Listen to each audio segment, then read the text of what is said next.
Live from the luxurious Playroom Studios in Atlanta, Georgia, it's the Doug Stewart Show. Yes! Yes! Yes! It is the Doug Stewart Show, and I am Doug Stewart. Thank you for joining your boy. I really appreciate it. I really do appreciate it. Thank you. Thank you. You're far too kind. You're far too kind. Yeah. This is the funnest show on the internet, man. The funnest show on YouTube. The funnest sports talk show on YouTube. And you can email me, Doug, at thedougstewartshow.com. I'm on Facebook. I'm on Twitter. I'm on Instagram. I'm all over the place. I'm all for social networking. Yeah. But the big thing that you need to do is subscribe to the show. Subscribe to the show. Hit the little button right down there that says subscribe and like the show as well. And I really would appreciate it. We're going to call this the weekend wrap-up. And what it basically is I'm going to touch upon a couple of stories, one or two from the week prior to December 17th, 2013. And I'm sitting here on Sunday afternoon, and I'm watching football. Just got done watching the 49ers and the New Orleans Saints. Now let me say this. If you know me, you know the Stews, you know that we absolutely hate political correctness. We absolutely hate it. We absolutely love political realness. Alright? And more and more, we're not seeing that in the NFL. We're seeing a facsimile in the NFL. I just watched the New Orleans Saints steal a game. Not the Saints, really. The Saints didn't steal a game. The NFL just stole a game from the San Francisco 49ers. So 49ers and New Orleans Saints are playing a 4 o'clock game. And New Orleans is in position. They have a 3-point lead. I believe the score was 20-17 at the time. Ahmad Brooks gets a sack on Drew Brees, comes across his chest with his forearm, catches him square in the chest, doesn't hit him in the head, doesn't hit him in the neck. But what happens? You knew it was coming. The flag comes, and they call contact with the head, targeting, or some crap like that. Okay? So they take the ball away from the 49ers, who recovered the fumble. There was a fumble, a sack fumble. They take the ball away from the 49ers, give it back to the Saints. You know what happens. The Saints kick a field goal. They tie the game. The Saints ultimately win this game. Now, the 49ers lost a crucial NFC battle to a team they're probably going to see in the playoffs at some point. They're probably going to see them out in San Francisco, or they're probably going to see them out in New Orleans. These are two of the best teams. These two teams, along with the Seattle Seahawks, are probably going to be right there at the end based on what you've seen thus far this year. The NFL stole a game from the San Francisco 49ers, and I'm not even a 49ers fan. I'm not a Saints fan. I'm not a fan of either of those teams. But I just feel bad to watch today's NFL, in particular for the defensive players. Ahmad Brooks, Lord knows the man doesn't know what to do now because of Roger Goodell and the way they're trying to run this league. Now, I understand the NFL's in a tough situation with the lawsuits, with concussions, and all that's derived from that. I understand that. But at some point, you got to stop. At some point, you have to pull the reins back because you're killing the game. This past weekend, I interviewed Greg Lloyd, legendary Pittsburgh Steelers linebacker, and you know the type player that Greg Lloyd was. And Greg Lloyd basically talked to me for 20 minutes off camera about how he hates the way the NFL is officiating now, and how he hates that these guys, the next step is to put on a dress, and how he hates how they baby the quarterback and make the quarterback a total separate player, a total separate position, a total separate entity from the rest of the players on the field.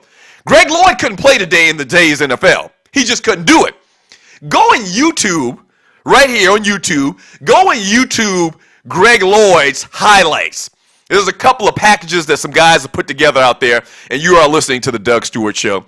Go and look at a couple of his packages put together by people out there on Greg Lloyd. Greg Lloyd was vicious, and he didn't apologize about none of it. Okay? That's the NFL. I do agree that a lot of the shots that you see in the league should be banned. They should be monitored more closely than they have in the past, I'd say in the 90s or the 80s or what have you, and back in the day. But at some point, man, you got to stop. And it's not just me. It's not just Greg Lloyd saying this.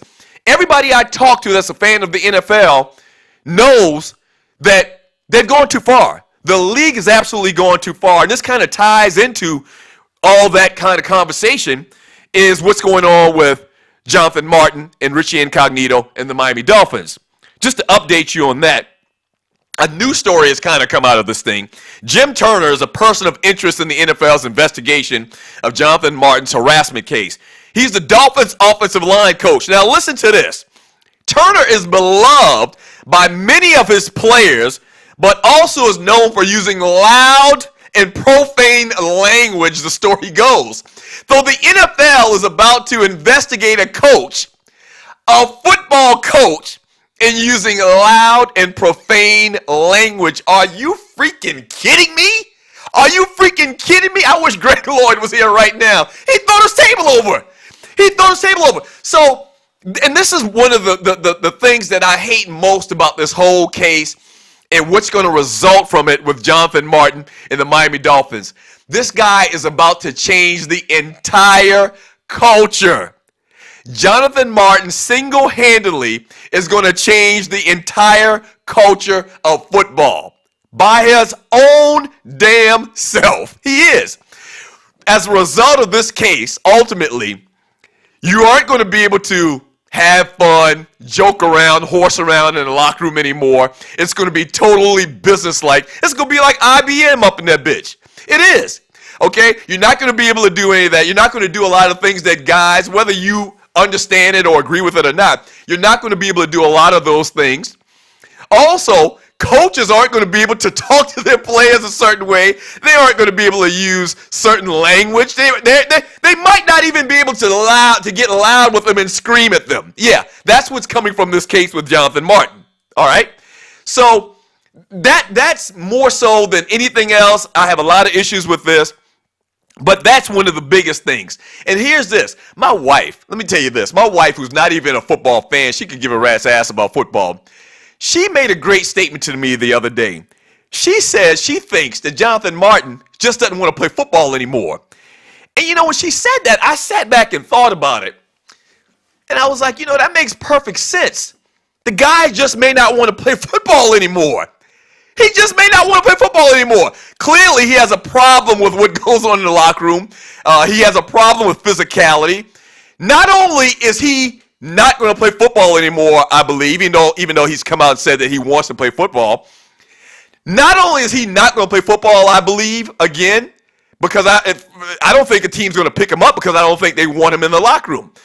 But he's going to go out with a big-ass check. He is. This guy has orchestrated this whole thing from beginning to end. They took a poll down in Miami, and 80% of the Miami Dolphins fans said that they would welcome Richie Incognito, who's an a-hole. I talked about that in episode 1. They would welcome him back to the Miami Dolphins, okay? So I think Jonathan Martin's going to have a hard road to travel to get on any other NFL team because I don't think the guys would be comfortable with him in a locker room setting. But before he leaves, he gonna get a big-ass check. Watch. It's like his parents, the lawyers, it's like they've been tutoring this guy. They've been telling him what to do. They've been telling him to chronicle everything that's going on to him in the locker room. They've been telling him to make sure that he has all his facts together. The way that he conversates, he says, quote, although I went to a great deal with Mr. Ted Wells and the team, I will not discuss this matter publicly at this time. I do, however, look forward to speaking directly with Stephen Ross, Tom Garfinkel, and the Dolphins organization. Now, Stephen Ross is the team CEO. It looks like that Jonathan Martin has been setting his stage for a case and to get a big check. And I absolutely hate it. I absolutely hate it. I do. I absolutely hate it, man. One more thing before I get out of here, man. If you haven't heard, this is kind of a Braves-centric story. I live in Atlanta, Georgia. But the Braves announced this past Monday, that they will leave Turner Field, which they've been playing at since 1997, for a new stadium in Cobb County, which is like 10, 15 minutes north of downtown Atlanta. The new stadium is going to cost $672 million, and it's still going to have an Atlanta address, but it seems kind of suspect the way that it was done, the fact that no one knew anything until this thing was announced. I have a couple of problems with it. One, some of the reasons why they're giving on why they're moving to Cobb County is better for the fans, this, that, and the other, the traffic. I don't know. Maybe they'll figure that traffic situation out. But I don't know how that's going to happen. I used to live in Cobb County when I first moved to Atlanta in the mid-90s. Lived there for over 10 years. I know the exact area they're talking about. I actually lived an exit from where they're talking about putting this stadium. I don't see how you're going to handle traffic by moving the stadium there, but that's fine. They're moving closer to their constituents. They're moving closer to the fans that really support the team. Let's be honest about it. They're moving to suburbia, okay? They're moving away from downtown Atlanta with a heavy black population that really doesn't support baseball. So I'm not mad at that. I understand that. I understand that. Let's keep it real. Okay, there are more baseball fans in the suburbs, especially in this city, than there are downtown. So I don't have a problem with that. Another issue that I have is, bottom line, it just seems very wasteful to me. You know, in this day and time when you're talking about the economy and they have such a homeless problem here in the city of Atlanta, there's nothing wrong with Turner Field. There's absolutely nothing wrong with Turner Field. So from that aspect, it's not, you know, it's all about business. I get it. I 100% get it. But from that aspect, it just seems so wasteful to demolish a perfectly fine stadium and move a couple of miles north for a new stadium. Okay? So that's kind of the issues I have with it. And there's a lot more that we can go in depth with it about. I'm not mad at the organization because in this day and time, you got to have the shiny new stadium. You got to have, you know, boxes, sky boxes, and that's what you sell, and that's how owners and the organization makes money. I get all that, but it just seems so wasteful. See, I'm from the country, okay? We didn't get it from the table until we finished our food, and until our plate was clean. You know, I come from that background, so this just seems very wasteful to me. We'll see what happens with the Braves next year. All right. Hey, before I get out of here, shouts out to Omega Psi Phi, the Omega Psi Fraternity Incorporated. The Omega Psi Phi Fraternity Incorporated. Shouts out to them, man. Birthday today, 102 years old. Greatest fraternity ever, man. The greatest fraternity ever. Listen, once again, tell people about the show. Pass the word on the show. Subscribe. Like it.